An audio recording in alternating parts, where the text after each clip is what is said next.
Good evening. This regular meeting of the Carabel City Commission is now in session. It's Thursday, January the 5th, 2023, 6 p.m., and this meeting is being conducted in the Carabel City Hall chambers. We'll open with a prayer by Commissioner Millender, and then I will lead the Pledge of Allegiance. Please stand. Let us pray. Heavenly Father, we come to you this evening on our first meeting of the year 2023. We thank you for the many blessings that you have bestowed upon us as individuals and as a city. And I ask that you put your guiding hand upon us here on the council tonight and help us and direct us in a favorable manner to conduct our business for the welfare of the city of Carabel. In your name we pray. Amen. Amen. I pledge allegiance to the flag of the United States of America and to the republic for which it stands, one nation, under God, indivisible, with liberty and justice for all. Okay, Happy New Year to everyone and welcome. Thank you for silencing your phones.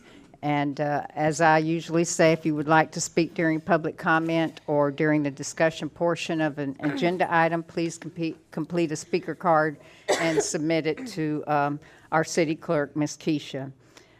Comments are kept at 3 minutes with a one-time visit to the podium per item, and loud outbursts will not be tolerated from your seats.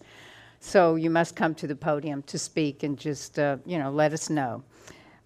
We'll move right on to the consent agenda. Has everyone had a chance to review the 3 sets of minutes and the attorney's invoices? And would someone like to entertain a motion? I'll make a motion to approve. Okay. Second. All right, and that motion is by Commissioner Brown, second by Commissioner Millender. Any discussion? All in favor? Aye. Any opposed? And that motion carries. Okay, this is the public comment portion of the meeting. So if someone here would like to speak on any item that's not on the agenda, is there anyone out there that would like to speak on an item that's not on the agenda? All right, then we'll move forward.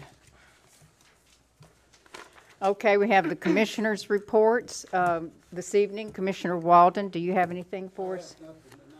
Okay. Commissioner Brown? I have a couple things. I hope everyone had a Merry Christmas and a Happy New Year. I wanted to remind our business owners to update your sales tax to 7.5%. The new 0.5% school capital outlay surtax program began January 1st, and I just remembered to do it today. Also, right before this meeting, a county resident contacted me after speaking with our city administrator about getting city water. He expressed his appreciation of her quick and efficient work and specifically said she's always so pleasant and willing to talk to him and wanted the commission to know. So thank you, Courtney, for being an asset to our city. Amen. And I'm looking forward to another great year working for the citizens of Carabel. Thank you. All right, very good. Thank you. And then Commissioner Millender, do you have? I have none tonight. Okay. Commissioner Brown? Excuse me, Commissioner Gray? Wrong color. Yeah. Very good. Okay. All right. And I'm glad you're here, and Happy New Year again. So I just want to give a big shout out and thank you and a job well done to those on the water side of the Water and Sewer Department who worked over the freezing Christmas weekend. The water system underwent significant challenges during the prolonged freezing temps, especially with everyone having to leave their water faucets dripping, and then we had several burst pipes here and there. So, there was a demand on the water supply, but our dedicated workforce was out there and kept that supply going for us, and despite it all, water service was not interrupted, although it was unfortunate that for those who did have to endure the burst pipes. And because of that, we're tossing around some ways to inform folks that they should, really be diligent in turning their water off if they're going out of town, like that, even just for a couple of days, turn your water off. And for those who are second homeowners, be sure to turn your water off, because you just never know what might happen inside your home. Or, anything could even happen to an outside water faucets.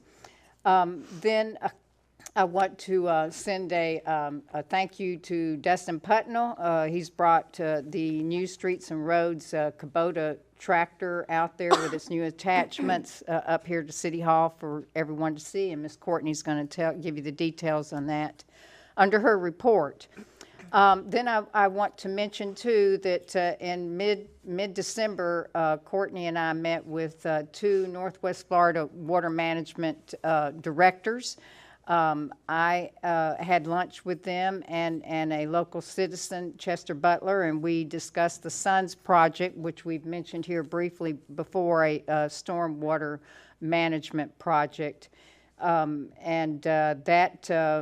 This project back here that we discussed earlier a few months ago, back here on Gray Avenue, that is back on their radar, and it's back on their project list. But our discussions, we ended up having almost a 3-hour meeting here with them, and it was a very pleasant meeting, very productive meeting, and we turned our talks towards recycling, and that we needed reuse water, and that we needed more reuse water. And that worked out into a discussion where we may be able to submit an application for what they term alternate water supply, and I know you've been informed about it as well. And Russell will tell us more about that under his report. But that was a very productive meeting, and we made some good friends at the Water Management District that day. So that's all I have right now, and we'll move on to the next item on the agenda, which is staff reports, and we have the city attorney. All right, I just have one item. We have, the city is engaged in a lawsuit, 22 CA 22 in circuit court. At this point, the city, we did refer it to insurance. It got declined. It wasn't unexpected. It's not the type of suit that insurance typically covers. And at this point, the case is moving forward, and the city's been ordered to respond to the complaint. It was amended, and they've been ordered to respond.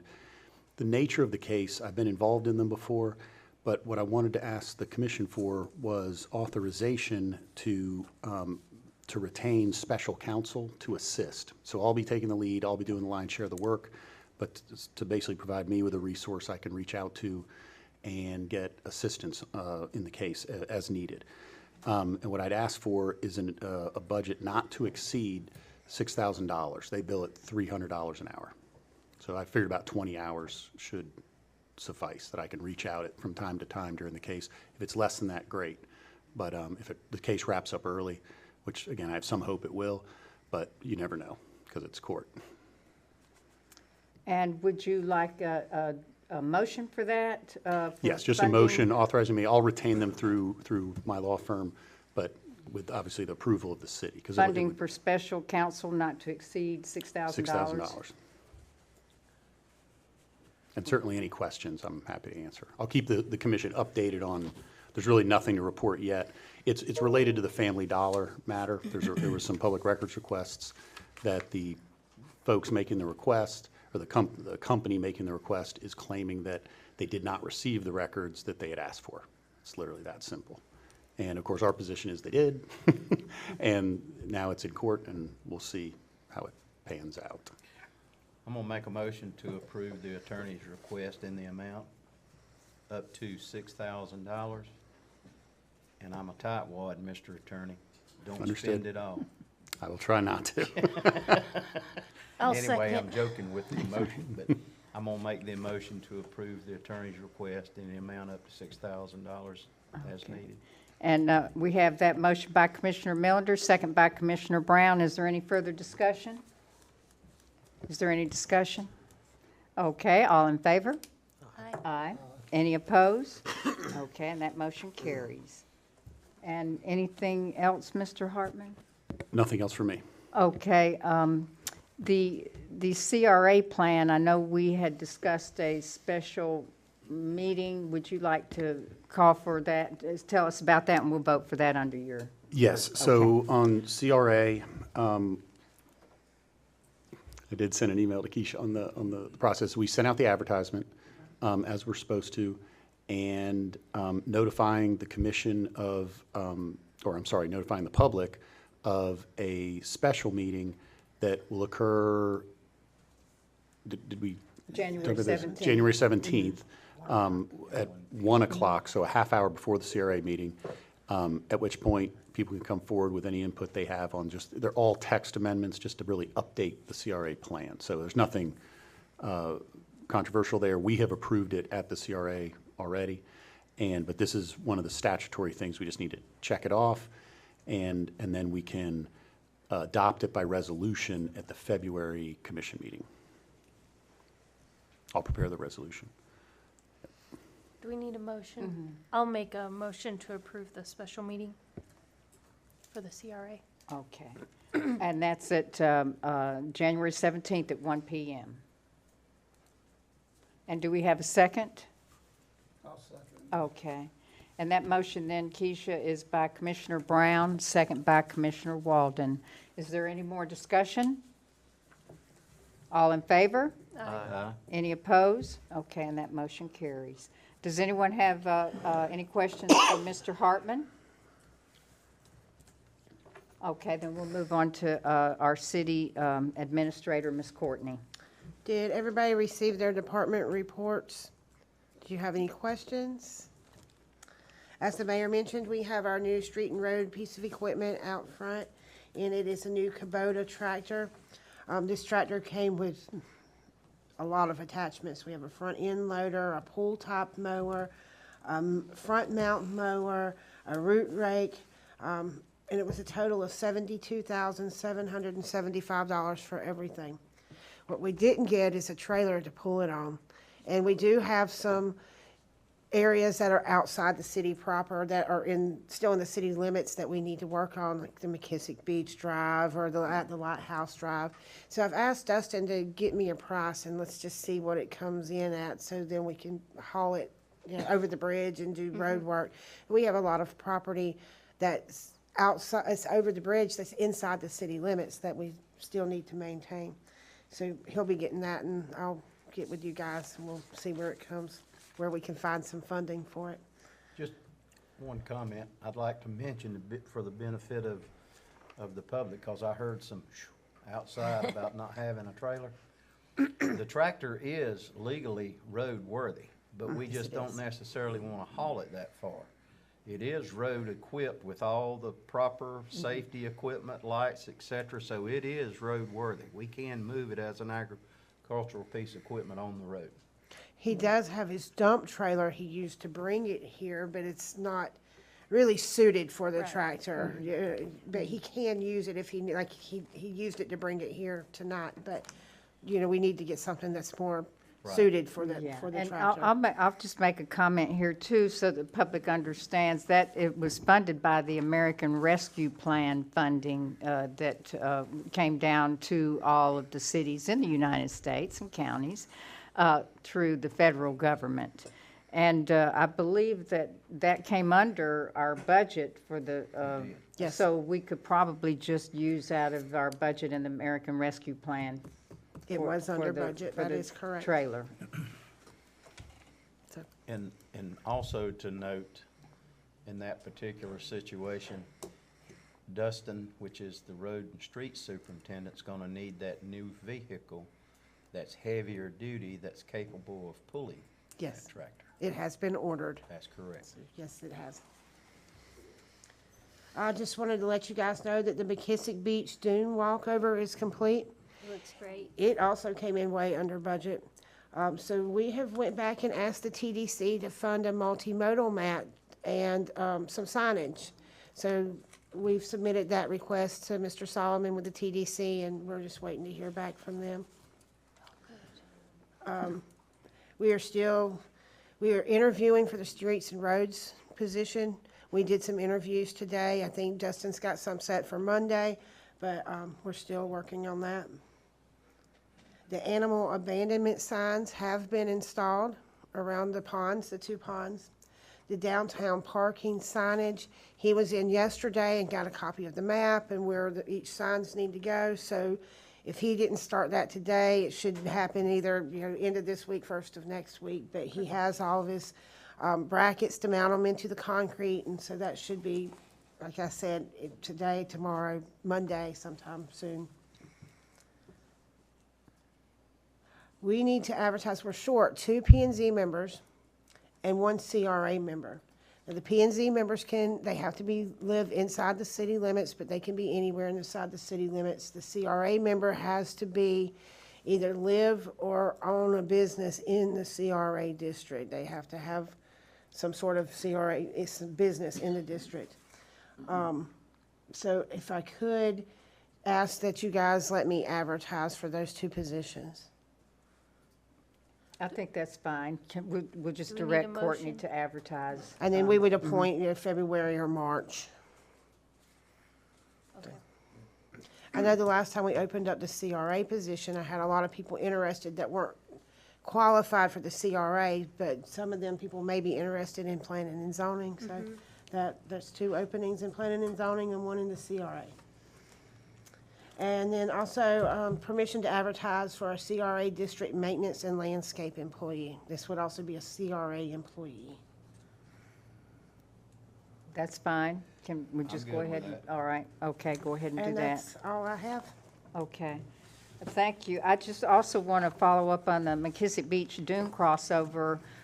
That was funded by the Tourist Development Council infrastructure grant that they're not only providing for the county, but they're allowing both cities in the county to use this infrastructure money that they have budgeted, and we're really glad about that. This is the first time in a long time that the TDC has shared funds with both cities. So we're just real glad that that's happening, and we want to keep up a good partnership with the TDC as well. So, I'd just like to comment to Courtney. Courtney, that's really, to me, as a commissioner, that's a good way to start off a new year meeting. I hear a lot of progress in your report tonight.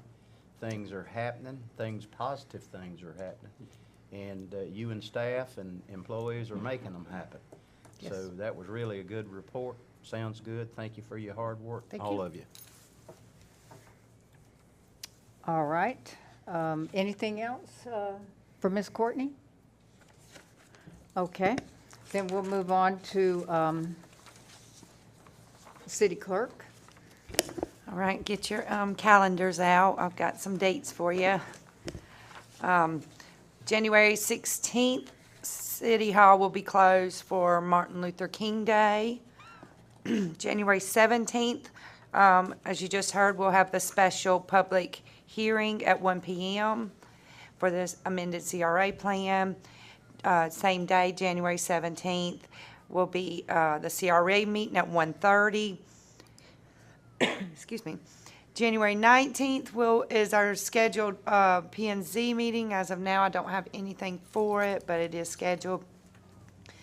And then, of course, our next city commission meeting will be Thursday, February 2nd at 6 p.m.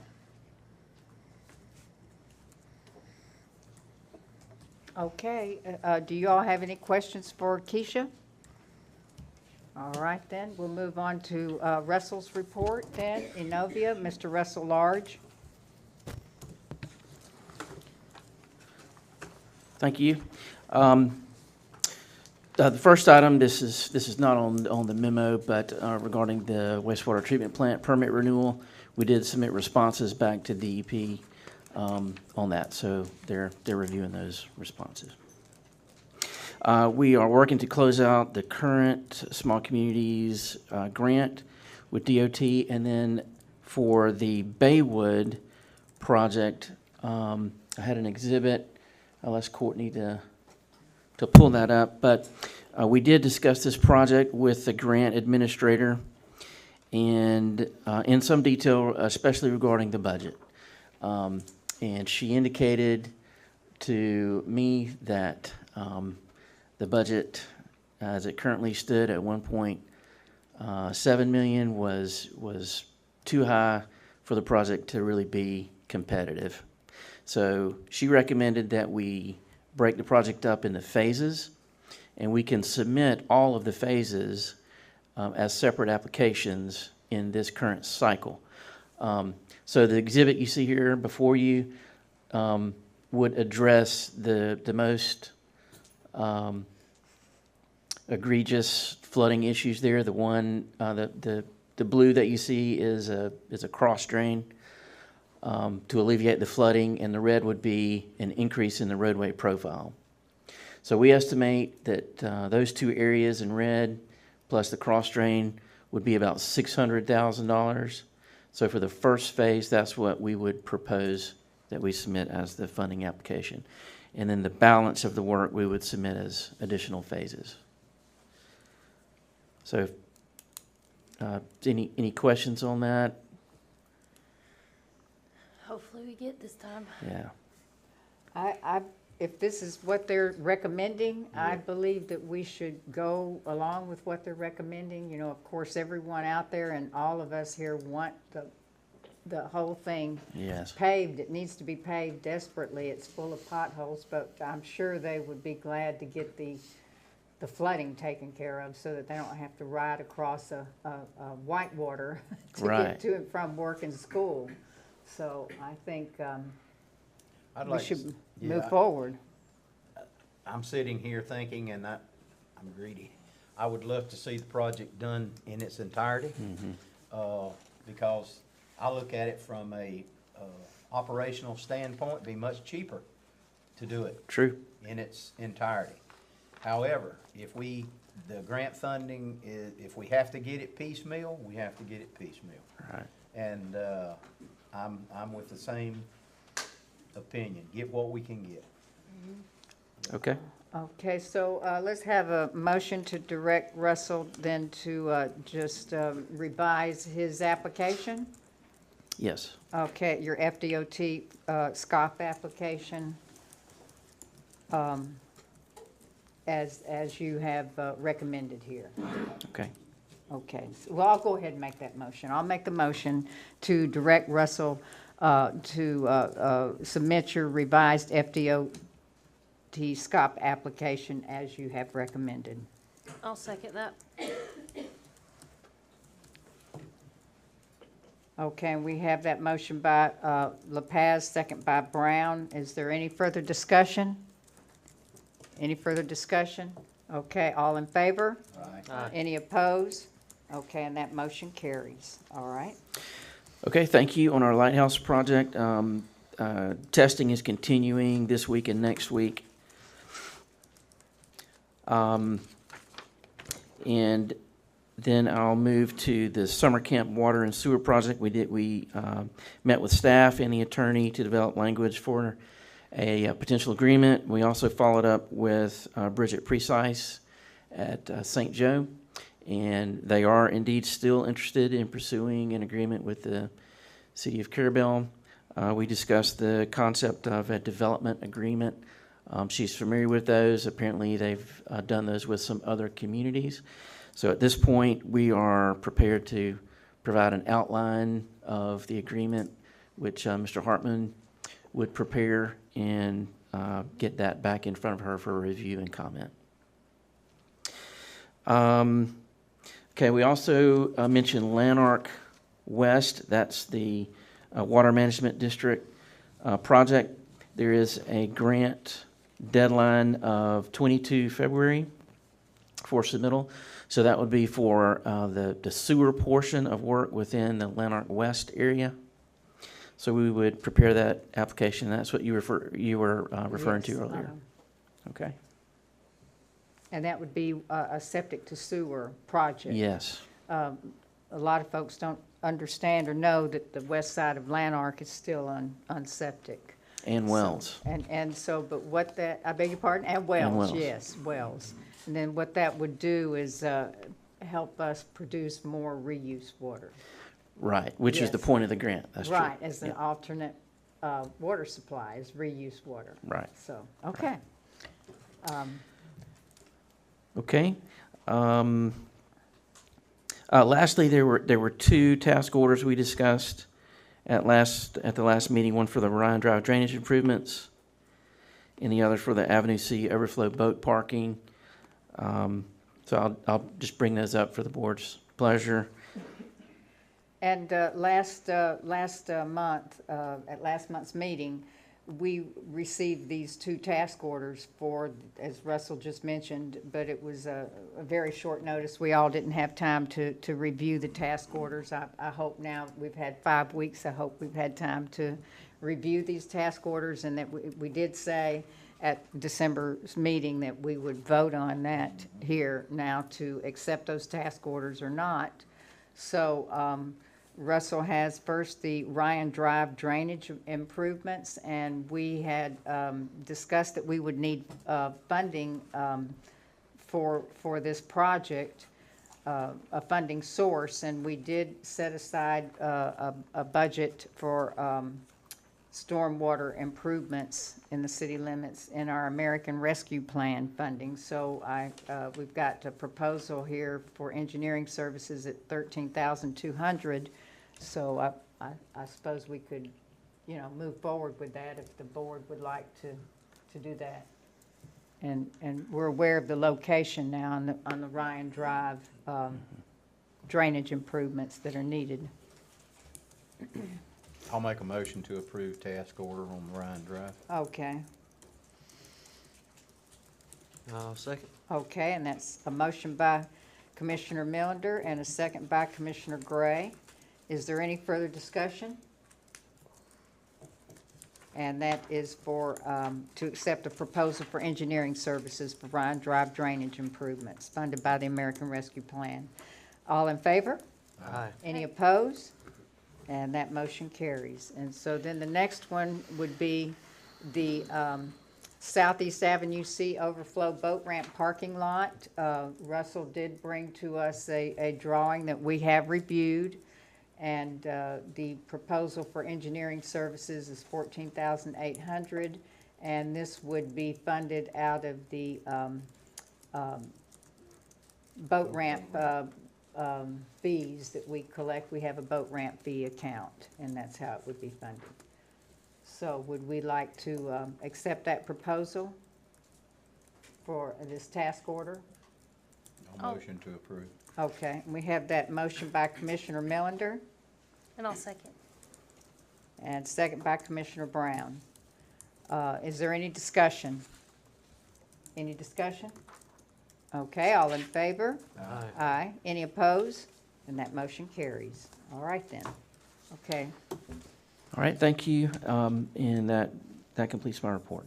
all right, and thank you very much. Do we have any questions for Russell at this time? Okay, thank you, sir. Thank you. We appreciate your detailed report. I missed that. Who made that motion? I did. This last one was Commissioner Millender and Brown. Okay.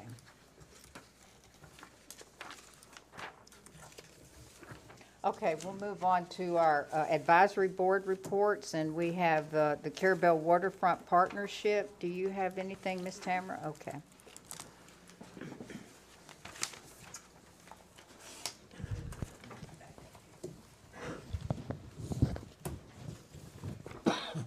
See if I can be tall enough to do this. Maybe not. Okay, now, is that good? Can you hear me now? Doesn't sound right. Well, it's Happy New Year. It's nice to see you all. I just have a couple of things. One, I wanted, in my report, we talked about the fact that the state finally approved us keeping part of the shipwrecks that were removed from Dog Island, and there was a lot of, it's been about a year. It's taken us almost a year to get permission to keep those parts that we actually have on display. So we're very thrilled. They finally came and did a site visit, and they said they were very pleased about what we had, and they're actually talking about giving us back the one that Brenda saved from the McKissick Beach. And it actually has gone through the process of being stabilized. So we're still hoping to get that as well. So that was really exciting. But mostly I'm here to tell you that on the 21st of this month, we're going to have a history talk like we do in January. And it's going to be Dale Cox, who has written so many books about the South and this part of Florida. And he has written a book about the Battle of Natural Bridge, which was, as you all probably know, the Civil War battle where the Union attempted to take the capital, Tallahassee, at the very end of the war. It was one of the larger and more notable battles that happened in the state of Florida. And there's quite a lot of information about it. And in fact, we have a book at the museum if you want to read up on it before the talk. But Dale's a great speaker, so it'll be a couple hours worth enjoying it. It's at Sea Quarters Marina on Saturday, January the 21st, and at 10 o'clock. So, and we also have state employees who work at that park are going to be there also to talk with people about what they have to share. So they're pretty excited. And then the other thing that I need to talk to you about tonight was Culture Crawl. And normally, the Carabel History Museum is the sponsor of the Carabel Culture Crawl. I think this is our 6th annual. It's going to be in February this year on the 11th. It's just a little earlier than we're going to issue lots of coats for this occasion. But I think it'll work out really fine. But we were asking for permission to close the street for just the morning of the event. We would close at about 8 o'clock in the morning, and we start at 10, and then we would be done by 5 o'clock. So it would just Avenue B? Just Avenue B from Paul Markson's driveway up to the stop sign by Marine Street. So we wouldn't be closing anything on Marine Street, but we would have something in the center of the road there to keep people from, on both ends, to keep people from coming up and down. So this is the little festival we do, which we honor history, culture, and art in Carabel. And we have characters, and we have people painting, we have authors signing their books, and it's usually fun. Nothing as large as the bigger festivals, but it is fun. But we need to So let's have a motion then to close Avenue B on February the 11th for the Culture Crawl. I'll make that motion. Okay. Do we have a second? I'll second. Okay, I have Brown and Walden. Okay. Is there any discussion on this item? All right, all in favor? Aye. Aye. Any opposed? Okay, and that motion carries. Thank you so much. Okay. Thank you, Ms. Tamara. Ms. Tamara, I wanted to ask you about the historical marker. How is that coming along, the application? We've got the papers filled out, and we're working with the guy at the state for the historical marker for the Justice Building. Yes, or the ma'am. old City Hall. Yes, we've got that. It's on the top of our list. And this too will be funded by the TDC. Yes. Yes, and I'm telling you, it took years of work to get the TDC to Do come that. around to Yes. fund any type of historical signage or, Right. anything for the cities. So we just have to keep at it over there. It all takes way too long. But that's one thing, we have to be patient. Yeah, okay, all right. Thank you very much. Sure. Okay, and then the Aviation Advisory Board, did you have anything that you needed to speak out about, Tim? Okay, so everyone, y'all got your report then from the advisory board? Do we have any questions regarding that? I do not. Okay, all right, very good, and thank you. And I just want to point out one thing.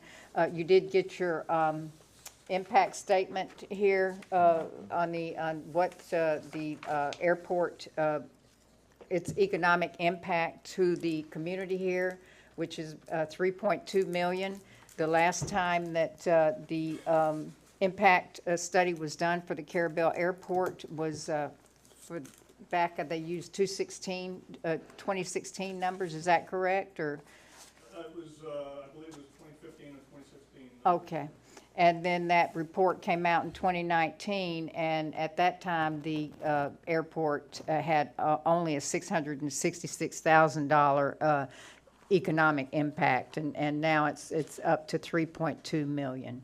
And that's a very good increase and significance on the local community, and I appreciate the work of all the volunteers, and especially those that have put in year after year volunteering service out there. Thank you. Okay, and thank you also for shutting down the water. Mr. Sullivan, he went out there and shut all the water off before the cold, freezing weather started. So thank you so much. All right. Let me see where I am here. Okay, the Crooked River Lighthouse Association. Mr. Steve Allen. For 10 minutes, she gave me 8. I didn't hear 10. I just said 8. It was a joke. Time starting. I asked for 10 minutes, I get 8. I don't know what the problem Oh, I see. Sorry. He only has 8 fingers, so. So, got a couple things I wanted to go over, just a little report. Since I have 8 minutes, I'm going to move pretty quickly through the report. But pirate ship, I'm going to talk about the Florida Lighthouse Association visit on the 3rd of November, and the Crooked River Park Fest on the 4th of November, and then the museum infrastructure grant that you received before the meeting. I'm sorry, that is, no, it is in February. I was It's like, racing that's through pretty that. advanced notice. Yeah. Yeah, February. I didn't even, I could used a minute a month for that. Here's a picture of the boat on November, that's where my November came, on November 19th, 31 days after 2 masts set on the property. And it was used as the stage for the Crooked River Lighthouse Fest. And we had a rainy event, but it was fun and successful. And so a lot of work got done in a period of a month, including the retaining walls, all the frames, the ground, the decking, and all in place for that event. Next slide. So 90% of the prefabricated frame parts are on the ship at this point. The skeleton is there. I put more than 1,000 lug nuts, bolts, and screws, and decking screws. Either Scooby is eating them, or it took a lot more than I anticipated, but it seems like every day I'm going to Ace Hardware and buying screws. Next slide. Here's my steps. The stringers arrived yesterday. I love the metal stringers, look great on the boat. It will allow the parents to watch the kids ascend and descend and engage with the different features of the boat when it gets completed. So now that was quick on the boat. So now we have the Florida winter meeting. The Florida Lighthouse Association is funded by 3 grants. When you buy a tag in the state of Florida, it has a lighthouse on it. That money comes into a fund. And in the next, including this year and next year, the Florida Lighthouse meeting has, Florida Lighthouse Association has funded over $50,000 worth of work at the Crooked River Lighthouse. So they're coming on the February the 3rd for their winter meeting. And so all of the Florida Lighthouse Association members from across the state may be attending, up to 50 to 75. They're having a dinner and a meeting at the Crooked River Grill. And then they picked that date because we were already having do the next slide. We were already having a country market and a full moon climb lined up on that same day. And so they were excited about the country market. And of course, we've been working on the Lens project, which they funded. So we sort of combined those together for a Crooked River Park Fest. It will include the country market, the Fresnel Lens exhibit grand opening, and a full moon climb. So next slide. The expanded country market is from 9 to 3, and we've invited additional vendors from what is usually there. But the market is really kind of a stable, every 2-week event. We have sort of a base set of marketer or vendors and public attending and buying and purchasing mostly consumable goods like tomatoes and donuts and soap and things like that. If you're interested in being a vendor, you go to the Carabel Lighthouse, crookedriverlighthouse.com website and program and events, and there's a link to register. So then so on the 4th, that Saturday, from 9 to 3, we're going to have this extended country market. Then all the country market people are going to close their booths down and drive off. And then we're going to have the opening of the Fourth Order Lens project at the Lighthouse in the new room. It's in a new case that's been created. It is going to be put on a table with a motor in it, and it will be pivoting or rotating with a light in it. Not many exhibits exist that have that combination.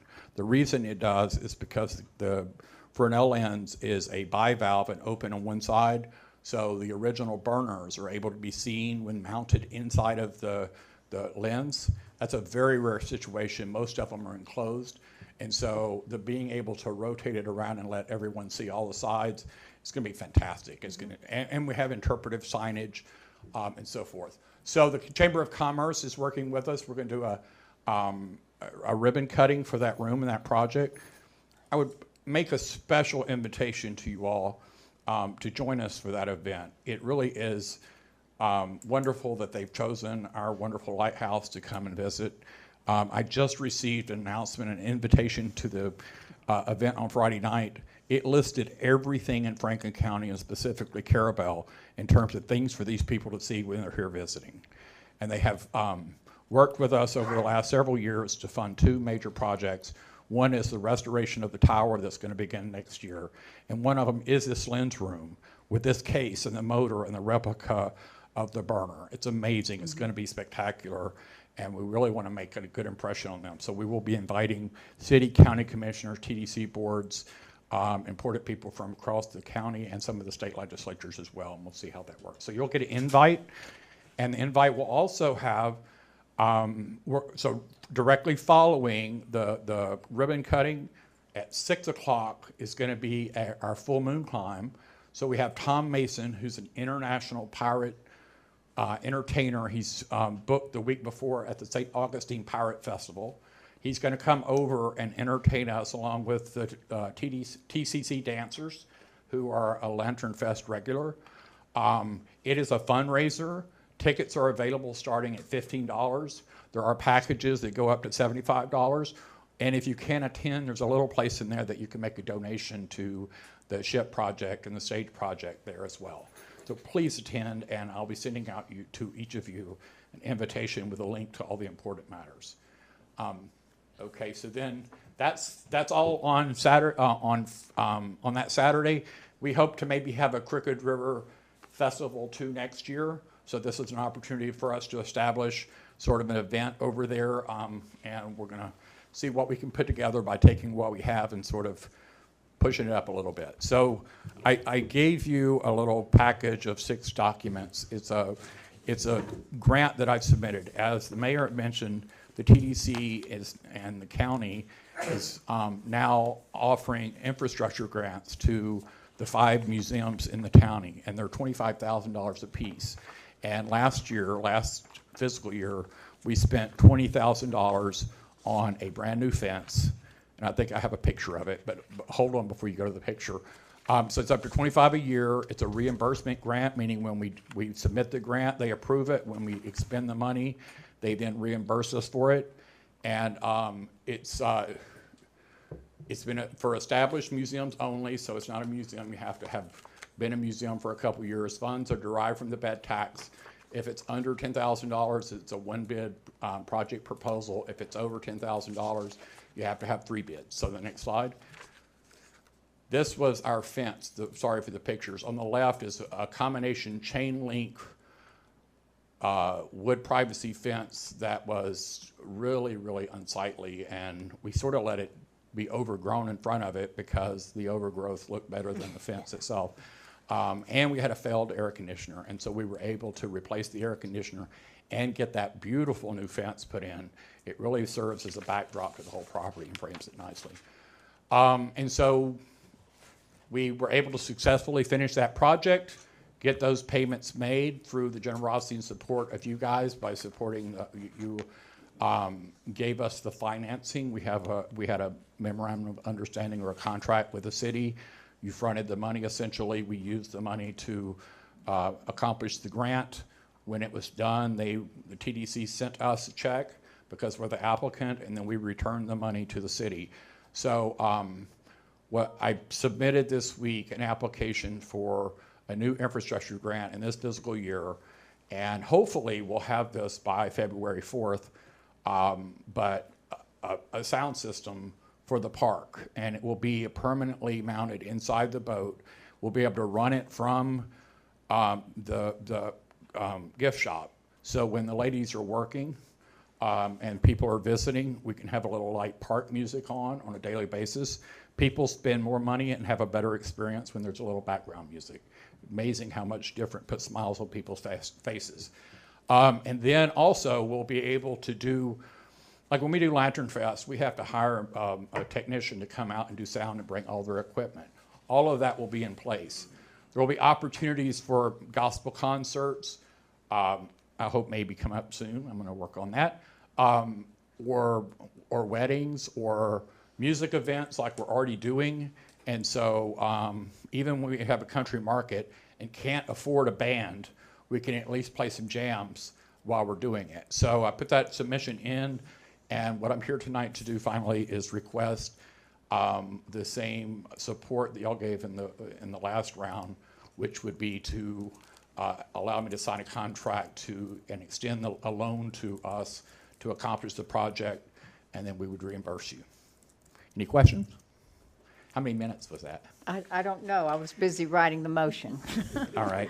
And since, I didn't know this in advance that you wanted to do this, but it's fine. I think it's good. And I think a motion, we did this once before, and we've already got an agreement drawn up. Mr. Hartman drew up an agreement when we did a reimbursement agreement with the Carabel Lighthouse Association. That's right. And that has already been paid back for the It fencing. has that he been paid just- back, and the project went quickly, there was no holdup, so it went well. And so I'll go ahead and, since I wrote the motion, I'll just go ahead and say it, that if the project is approved by the TDC, I would motion to fund the Lighthouse Park sound system, for the city to fund the Lighthouse Park sound system through the reimbursement agreement that we used with the Carabel Lighthouse Association in the past. Perfect. I'll second that. Okay. Thank you. Is that sufficient for you? perfect. Okay. Thank you. Thank All you right. so much. And I wait, look now, we forward to- haven't voted. okay. I'm sorry, yes. So is there any other discussion on that? Any other discussion? I will say this, once again, this is another TDC-funded project, and it takes perseverance over there. This is a brand-new grant program, and We these really things- want to these spend things, all take of the work money behind so the they keep scenes giving. to get this, to get these grant programs. It takes work behind the scenes. So. And when we use it, they are more likely to continue offering it. Yes. And that's critically important, and they might even increase it. We could really benefit from about 5 years of a really hefty grant like this to catch up on some of the things that we should have been or could have been doing in the last. I sit on the TDC, and actually all the museums, could really, the Rainey House in Apalachicola really needs assistance, and our museum here needs assistance. So we need to, try to keep this thing moving so that we can justify keeping that line item budgeted each year. Yes, ma'am. Okay, all right, so that motion is by myself and second by Commissioner Brown. Any other discussion? Okay, all in favor? Aye. Any opposed? And that motion carries. Thank All you right. so much. Mark your calendars, February the 4th. Thank you. Okay, thank you. And look, y'all, if you haven't seen that Fresnel, even though it's not spelled that way, and I learned how to, from Mr. Royce's video, I learned how to say that. Fresnel lens. It is beautiful. It is like a big jewel. It is so beautiful and precious. So if you get a chance, go by. And there was a beautiful picture of it in the Apalachicola Times. Thank you. Okay, so we'll move on now to the public hearing for the second reading of Ordinance 487, our golf cart ordinance, and I'll ask the city attorney to read the ordinance title, please. All right, this is second reading, so adoption time on ordinance number 487. It's an ordinance of the City Commission of the City of Carabel, Florida, authorizing operation of golf carts on certain city streets located in the city, prescribing standards for equipment required on golf carts operating on streets located in the city, and requiring the posting of signs pertaining to where golf carts may be operated, providing for enforcement, repealing conflicting ordinances, providing a savings clause, and providing an effective date. Okay, and I just want to say here that back on December the 15th, we had our first public reading of this ordinance, and this commission allowed my request to review ordinance 487 paragraph by paragraph, and many times we reviewed it line by line. And we took about an hour and a half to review it in full detail. All the questions from this board were answered. All the questions from the public in attendance at that time were answered. And I see a few of those same people are still here. Thank you for coming back. And so I would ask now, are there any further questions regarding this ordinance by the commissioners? Any further questions or comments?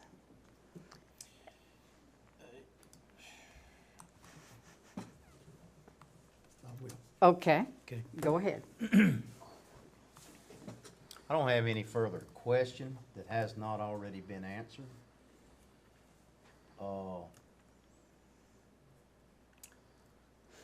I feel that we need to go forward, and I plan to go forward with what we're gonna do tonight. By direction from our attorney, what's legal by state law.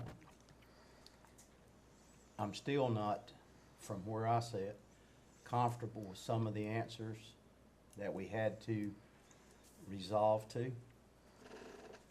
And I won't get into detail, but I just wanted to make that comment that I'm still unsettled with some of those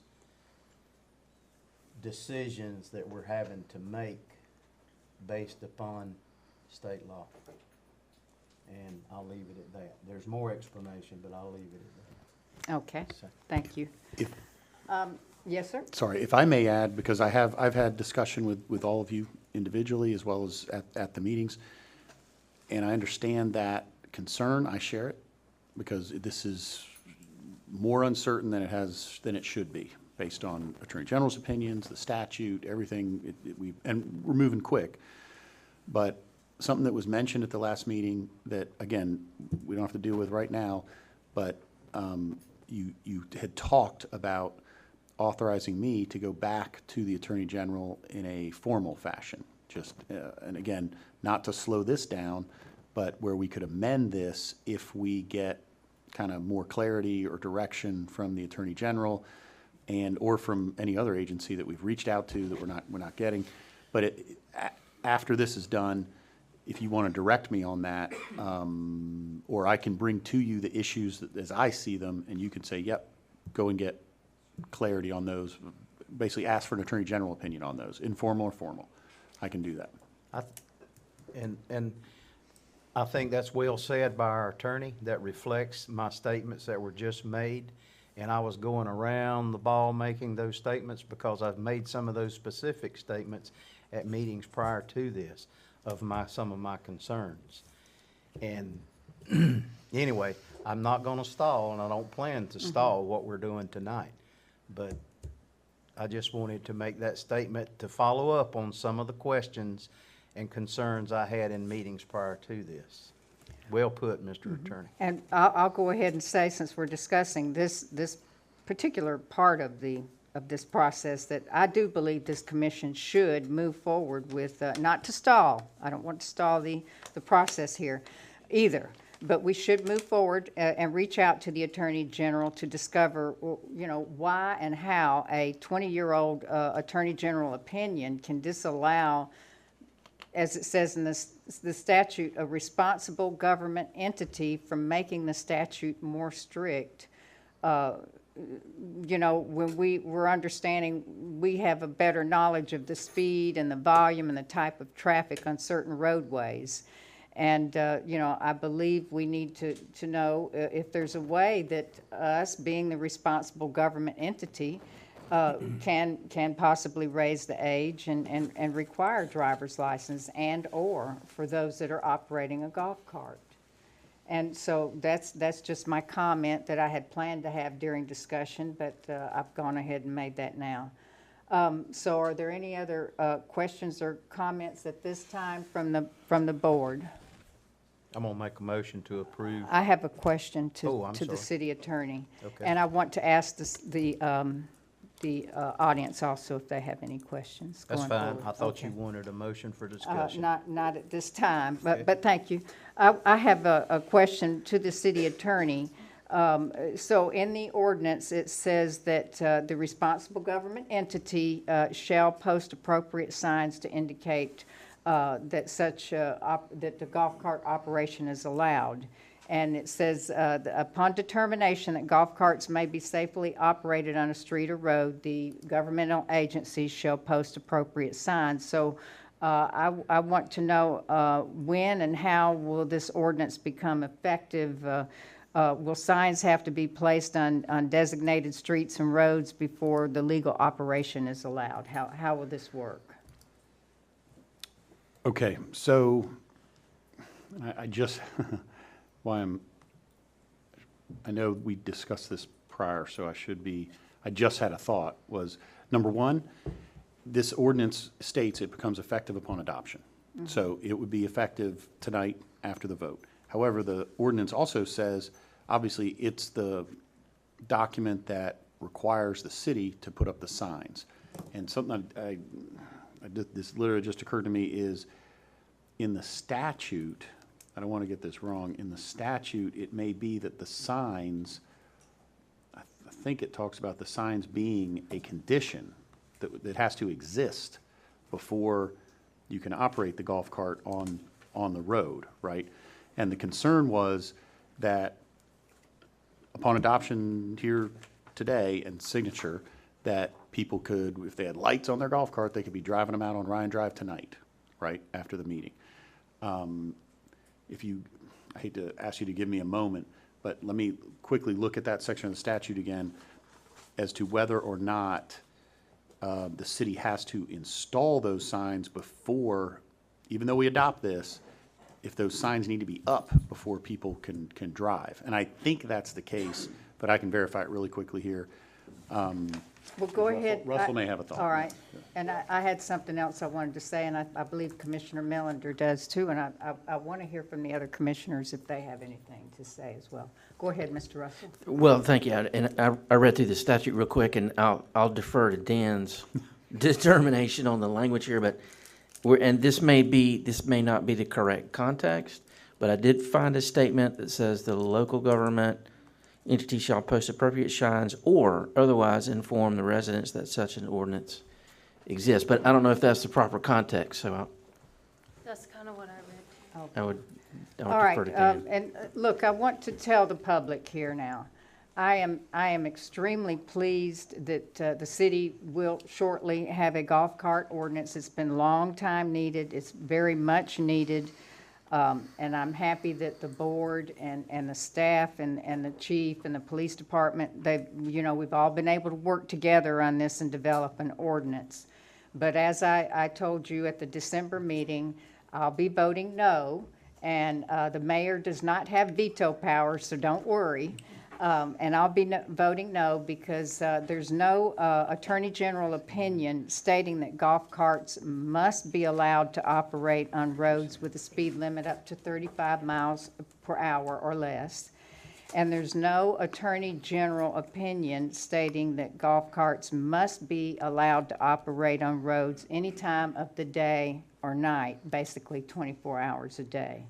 So, but otherwise, I'm happy that we're developing an ordinance, but I feel so strongly about these two items, putting golf carts on 35 mile an hour at night, in a dark night, that I'll be voting no. And hopefully we can go to and reach out to the Attorney General and find out what we can and cannot do, and come back and revise this ordinance, where I'll be glad to vote yes on. All right? So Commissioner Millender, you had something you wanted to say, sir? I have a lot of thoughts, but not at this point. Okay. At this point, no. Okay. Commissioner Gray, anything? No, ma'am. Okay. Commissioner Walden? I just want to say that we're doing our best to follow the laws of the state of Florida. We're not attorneys. We have one, but he's got to go through the Attorney General to get this. We're going to do this, and I agree with you. We can come back and change any of this that the state says is, that we can do legally. Right. I don't want to do nothing here illegally, but we're going to take a step forward and go from there. And people's got to understand, this is not the way it might be in the 6 In the months future, from now. yeah. We And- strictly going by the And, laws and, of the state of yeah, Florida. and bear in mind, I knew that my vote would not change the outcome. So, and Commissioner Brown, did you have any comments? Nope, not at this Okay, time. do we have any comments from the audience, the public in attendance? Yes, Mr. Adlerstein? One quick question, has it been decided where the crosswalks are gonna be? That has to be applied to the FDOT, and we have 2 locations that Mr. Russell is going to, actually, we have an agenda item coming up right after this, where he has to send a letter to the DOT first, a letter telling about the 2 locations. And if the Director of Engineering at this district, DOT, approves those 2 locations, then we can move forward with a detailed analysis of that. It has to be an engineered study analysis of each location. And you might want to give a better explanation for Mr. Adlerstein, because he may put that in the paper. So, go ahead. Right, so there is, that is a DOT roadway, it's their facility, and they establish the rule by which they would allow golf cart crossings there, and that procedure is outlined in their traffic engineering manual, section 5. So we can hold that discussion for the agenda item Okay. if you prefer, but generally Yeah. that's where My only the thought rule is, is found. If this is approved now, there will not be any approved crosswalks until such time as your work's completed. That's Until the correct. DOT And approves DOT it. is. Yes. That's correct. Okay, Mr. And Hartman, how I you can, doing? let me give you my opinion or recommendation on the signage issue. So two spots in the ordinance, in the statute reference it. The first one is upon a determination that golf carts may be safely operated on a designated road or street, the responsible governmental entity shall post appropriate signs to indicate that such operation is allowed. So I believe that the adoption of this ordinance is the determination that golf carts may be safely operated on the designated road or street, and that triggers the responsibility of the government to put up those signs. So we just need to move with all haste. It does not, there isn't what I was thinking, but that's not the case, that nothing says that until such signs are posted that a golf cart can operate. So it's just our public determination through the ordinance. And then what Russell had mentioned, again, the statute's something, in 8A, the end of it, it talks about, it says, upon enactment of such ordinance, the local government entity shall post appropriate signs or otherwise inform residents that such ordinance exists and that it will be enforced. So it's sort of an enforcement section, but again, it talks about enactment of the ordinance. So that's what we're doing tonight. So that this does not contemplate signs being up at the time of enactment. So again, staff would just need to move with haste, and we are publicly announcing at this meeting, at a public hearing, that we're about to pass a golf cart ordinance, and we've certainly discussed it as to streets located in the city. And we And just, signs will have to be up before the golf carts can legally operate then, is that? no, that is No, not what I'm saying. they Just don't. the opposite. Okay, all Sorry, right. that Sorry, there, let me- no, because I had, that sort of made sense to me before, but the statute, we got to read the statute strictly, and the statute talks about the city installing signs, and it shall install signs, but after enactment, after adoption. So, All so right, so then golf carts can, drive home tonight if they have headlights, if they have all the proper gear, Okay. they can drive home tonight. or the drivers of the golf carts. They yes. shouldn't have driven here, but they can drive home.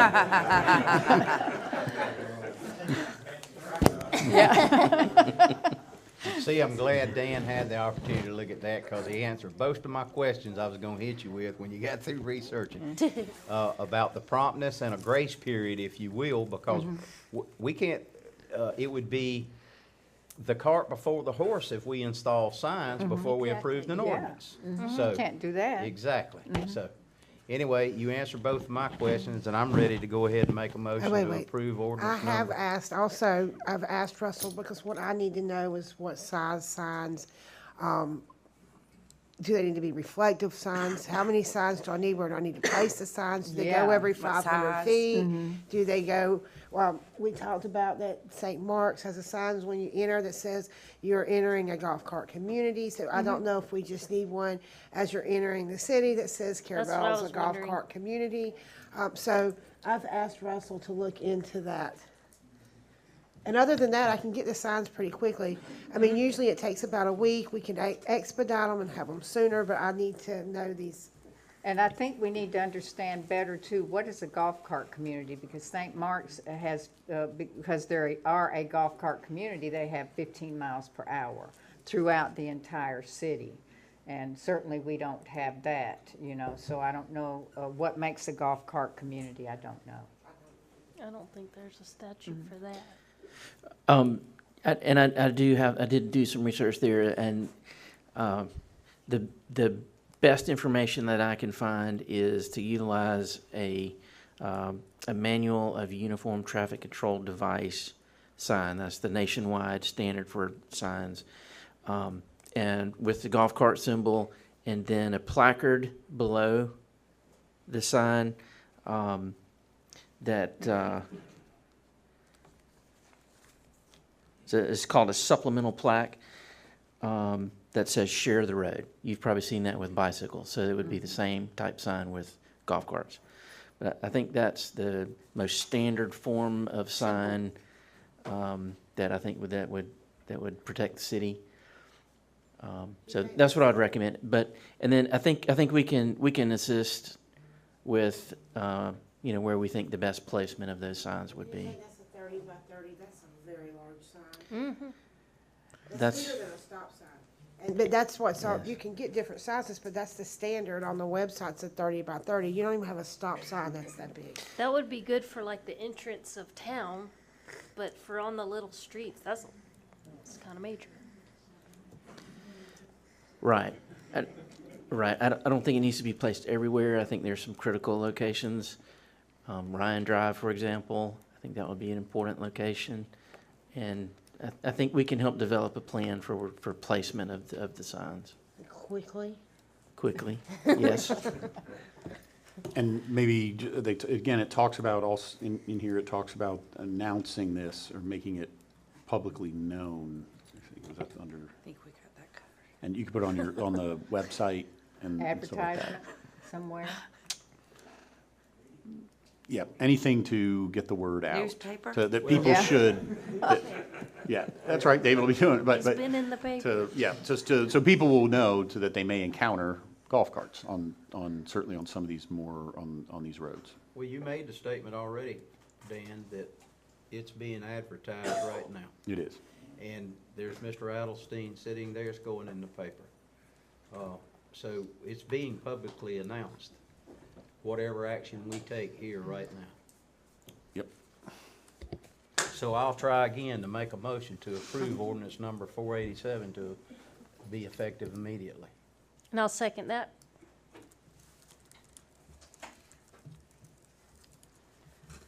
Okay, that motion to approve the City of Carabelle Ordinance 487 to be effective immediately is made by Commissioner Millender, second by Commissioner Brown. Is there any further discussion? Okay, all those in favor? Aye. Okay, and I oppose, and so that would be 4 in favor, Mr. Gray, Mr. Millender, Ms. Brown, and Mr. Walden, and opposed by Ms. LaPaz. And that motion carries, and congratulations. We'll move forward on that. Okay, all right. I'll be looking at someone back there that's getting a new golf cart. I think. Okay. All right, we're going to move on to new business. Is that okay with everybody on this board? Okay, so we want to approve or disapprove Inovia Consulting to begin the FDOT permitting process for 2 proposed State Highway 98 golf cart crossing locations as outlined in Ordinance 487. And would you, for the public, just say where those locations are for, and for Mr. Adlerstein as well? Tallahassee Street and near the 4th Street boat ramp. Tallahassee. Tallahassee Street? All of us are. I'm sorry. Southeast Trying 4th to get Street, people around. 3rd South- Street. Highway Southeast 4th 98 and Street Southeast 3rd Street. and 3rd Street at the park, at the park. Right. Is it 3rd Street or 4th Street? It's The other one southeast, is northeast. southeast 3rd Street. Okay. Thank you. Across from Sands Park Across from there. the park. Yeah. And then- northeast, And 4th, then northwest northwest. 4th Northwest. At, Street. at the boat ramp, At yes. the boat ramp, Right. okay. Those are the 2 locations you're going to present first. And Yes. so Russell did, in a rushed last month, he was able to bring it to us like in a day's notice. He gave us an estimate currently for both crossing locations, somewhere between $9,000 and $10,000. That's for your communicating with the DOT and doing your analysis, and then installation of the required signage. Right. Okay, all right, and we'll fund that from the general fund, I believe. So, do we want to move forward then with this? We need a motion to approve or disapprove Inovia to begin working with the FDOT permitting process? I'll make a motion to approve. Okay. Okay. All right, we have that motion by Commissioner Brown, second by Commissioner Walden. Is there any further discussion? All in favor? Aye. Aye. Any opposed? Okay, and that motion carries. All right, then, we're going to move on to, Just ask a quick question. okay, It is now illegal, under the terms of that, to drive a golf cart where it's permissible. There is no permission to cross 98 anywhere. that's correct. Got it. And they cannot ride along 98 either. That's always been, Yes. we don't have them. That's a state law. And no sidewalks, because they can go on the street now. They can't ride on sidewalks. Okay. All right, very good. Item 2, discussion of possible action regarding the additional 4 hours of paid holiday time benefit for all city employees on Juneteenth holiday. Then I found something on my, I believe City Miranda area. was asked to prepare that by one of the Okay. commissioners, so I gave it to everybody, so everybody had it. okay, so who asked for this? I to be- did. Okay, and can you tell us about I it? asked what it would cost the city to give a half a day compared to a full day, because I personally believe this should be a full day. And it's not a huge difference, but I feel that this is important, and we should give our employees a full day without taking away another holiday. And that's, I can understand your point of view there, but then this would give our employees 13 and a half days off. And that's significant when you compare it to other governmental agencies. What were the other governmental agencies They all paid? varied. Some were, we were right around the same as everyone else. Some were less, some were right there where we are. But they all varied. I don't feel it's significant, Okay. but I feel that And- it's significantly important to acknowledge And this what holiday. was recommended, Mr. Magnan is here. You don't have to get up, sir. But what was recommended from the HR committee? Well, that the employees would have, a half a day off for that holiday initially and be paid the 4 hours. Mm-hmm. And that was the reason being that it is a significant, holiday for many people. It's a federal holiday now, and probably should be up again for discussion after the next budget is passed, to see if that can go to a full day instead of a half a day. Mm-hmm. That pretty much was the recommendation of the committee. Okay. And I thank you, sir. I appreciate that. And I want to remind the commission that we are really going off on the deep end here with our budget this year. We have, we're about to possibly approve a half day or full day of a holiday that didn't come before us on the budget. We're going to be funding, we funded the fireworks that was not on the budget. We're getting ready to fund signage for golf carts. We don't even know how many signs we need. We're going to be funding the analysis for golf carts, and we just discussed it, $9,000 or $10,000. I mean, we don't normally, in the past, since I've been on this board, we don't normally just off the cuff just start approving all kinds of things that you know, and going away from our budget. And I just want to remind the commission of that. And when we do that, we have to answer to the state. We know we had to answer to the state legislative auditing committee for some budgeting the way that some budgeting matters were handled in the past. And I'm just going to say I don't want to have to sit before the senator of this district again and be told that if we don't get ourselves in order, that I will have to appear before the legislative auditing committee. So I just, you know, want to let you know. I think it's a good suggestion to go with the half day so that it can be recognized this year. And then when we get our budget, start with our budget, we can possibly fund a full day or see what we can do going forward. And that's what I think we should do, and be reasonable and sensible about this. Can I say something? Yes. Just so the public knows, this paper we have was provided to us by our finance manager, and the difference between a half day and a full day will cost the city about $900 total.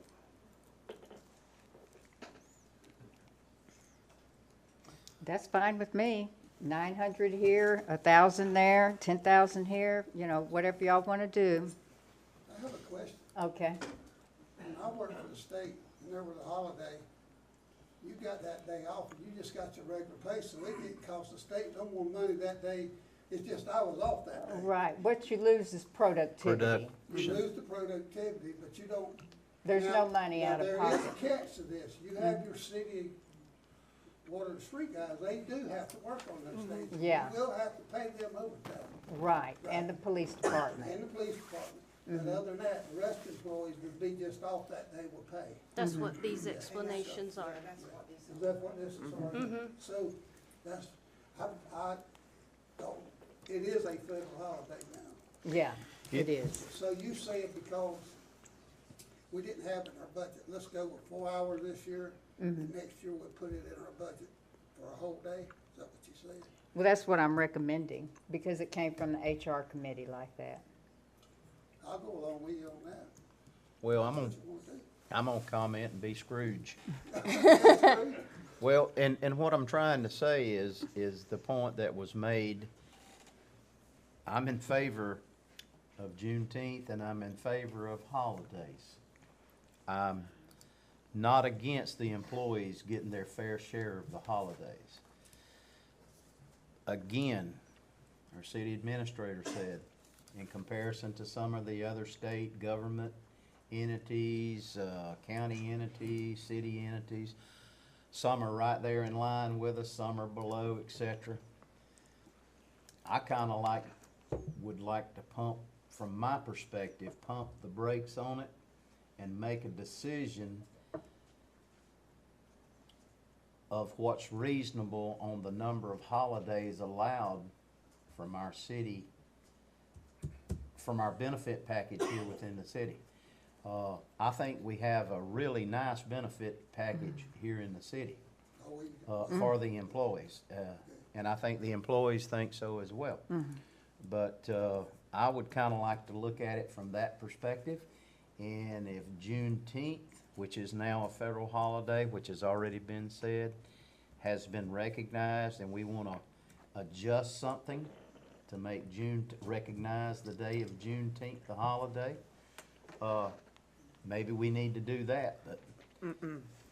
Staff. Hey, again, Keisha, I'm not talking against employees, but that'll put us, as it said, We don't want to like take any other holidays. that'll put us at like 13 holidays a year versus, I don't know if the state was 11. I don't know what it is now. The state of Florida was 11. When I left, it was 11. Yeah. So that's pretty significant what we recognize. And I said this before when we had discussions about holidays in the past. I remember with the state of Florida, and I'm just sharing info, is when I first started working with the state of Florida, we always got it Christmas Eve, and Christmas Day. During my tenure, 30-year tenure, better than 30-year tenure with the state of Florida, we lost Christmas Eve, and it was moved to Martin Luther King Day. That's right, you're right. So anyway, that's my comments on it. You So, refresh my memory. I don't care. You're right on that. I remember Yeah. now, they did take. And so, Ms. Keisha, with the half-day, how many how many days of vacation would that make for the vacation package with the half-day? I think that would be 12 and a half. 13. Vacation? Excuse me, paid holiday. Oh, okay, yes, I believe so. That would be 13 full Because we have days. 12 and a half. And if you went with the full day for this particular holiday, then that would be 13 and a half days. Okay. Just to clarify. Right. Okay. So let me get this from Keisha. You don't want to give up a day. We do not want to give up a holiday for a floating holiday. So if you're going to take some, just don't give it to us. I mean, that, and the whole staff feels that way. Leave it like it is. If you're going to take something, I mean, Leave it like it is. if you want to give it, that's fine, but to take something else, no. Okay. Ms. Keisha, is there any other floating holiday? 4th of July. And We went over them in our HR committee meeting, Uh-huh. that don't fall on a Friday or a Monday, they fall in the middle of Christmas. the week. New Christmas, Year's. yeah, New Year's, Certainly not Christmas. that. right. Do most people know what this day is, or why? it's yes, a federal holiday? Sure. A lot of people, yes. Mhm. So, can we table it till the next budget year? What's coming up in June? And we kind of forgot about it last year, and it was brought up, and that's why we're, Well, let's vote on it. Well, we need a motion. Ask a quick question, Yes, sir? I guess the lawyer, that as a federal holiday, that does not mean cities have to. As federal employees. Well, that only applies to federal employees. You're deciding it applies to city employees. our municipality. You would be. There were days at the prison, we worked on federal holidays, we didn't get all the federal holidays, we got what the state had given us, 11 days. And then that's on top of the accumulated vacation. And they have a good benefits package here. We do, we're not arguing, we're Uh-huh. happy with the benefits package. Employees are happy, I'm happy. Yeah, it's That's all good.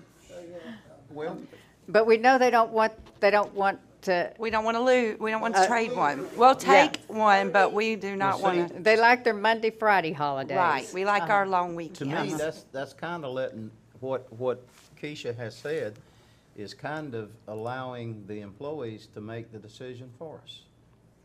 You want to make the motion? That's Well, what we go I'm through this with hearing every from the round of employees. commissioners, so it really changes back and forth, you Do know. what? It changes back and forth with every round of commission, so every time it changes back and forth, so. The holidays? We go through How it. often has it been since it changed? We've been through, it hasn't changed Not since recently. I've been on No, board. but, yeah, we've been through it before. Mr. Brown He did. changed it. Yeah. According to, that's what I'd heard. It So hadn't 11 changed years since- And took Anyway. some, Commissioner Brown changed had them been- around, so. Not Yeah. me. Jim Not that- Brown. Not this Brown. Yeah. Yeah. So, does anyone want to entertain a motion? I'll make it. Okay. I'll make the motion we don't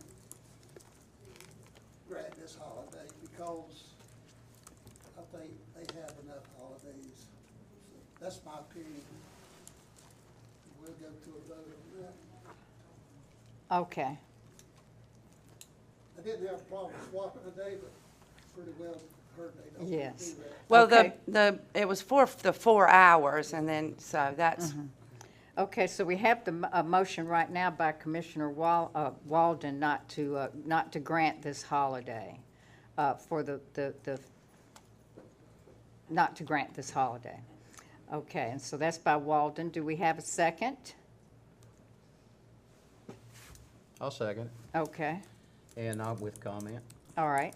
And I'll second it from the fact that I do agree with Commissioner Brown about, I'm not real excited about half-day holidays, so I do agree with that concept in looking at half-day holidays.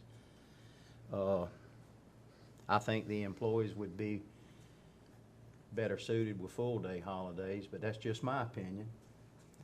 And, but there, on the other hand, I'm looking at what the employees are telling me, that they'd prefer to kind of keep things as is, to give up something else, and we're reaching, in my opinion, that we're reaching a high note, if you will, on honoring holidays. So that's just my comments with my second. Okay, my comment would be that somebody remind me, and let's talk about this during budget time as well. Sure. Okay. All right. Is there any other discussion? I would like to say, I do not, correct me if I'm wrong, Keisha, you were not saying that we don't want this holiday. You were saying the employees don't want to trade off to cancel another holiday. Is that correct? that's what we were saying, yes. That's what I Not that we understood. didn't want it, I mean, That's what I understood. Because it was multiple employees this past Juneteenth asked why the city is not recognizing it when it is it is a federal holiday. And I personally was embarrassed that we weren't. We made no mention of it, just pretended it was not a thing. You know how many days that we worked that the banks were closed because they were federal holidays? I understand. They didn't say, well, they got a federal holiday, y'all take it off too. I have a good rapport with the employees, and not one employee said a word to me about it. Not one employee. Well, I do believe that Juneteenth is a day to be recognized. It has been recognized by our federal government in this United States. I do believe that. I'm not against the Juneteenth holiday, but I'm trying to look at all aspects of it. It's what I tried to explain and what I just stated and what I made my second on his motion about. So. Okay, so we got a motion and a second not to grant this holiday. I'm going to go ahead and call for a vote. All in favor with not granting this holiday? Aye. And those that oppose? Aye. And the motion carries. Okay. So we'll move on to item 3. And that is a commission member representative appointment to the Appalachia Regional Planning Council. And to make this quick, I'm going to go ahead and make a motion to nominate Commissioner Brown to sit on the Appalachia Regional Planning Council to represent the city of Carabel. Second. Okay. And for discussion, I've sat on that board for 5 or 6 years, off and on, over my tenure. When Commissioner Brown was sitting on the CRA board, I invited her to attend one of those meetings with me. She did. She's had a brief exposure.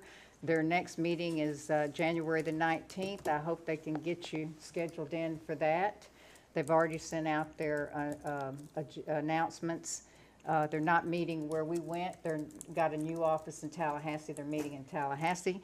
These meetings are open to the public. I can go and attend anytime. Any of us here on this board can attend. Staff, a lot of staff attend from the 9-county region.